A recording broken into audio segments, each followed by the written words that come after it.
ছট পূজা হলো মূলত সূর্য ও তার স্ত্রী উষা দেবীর পূজা।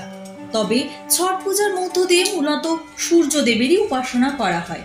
প্রতি বছর কার্তিক মাসের শুক্ল তিথিতে চতুর্দশীর দিন অর্থাৎ কালী পুজোর 6 দিন পর থেকে সপ্তমী পর্যন্ত মোট 4 দিন ধরে ছট পুজো অনুষ্ঠিত হয়।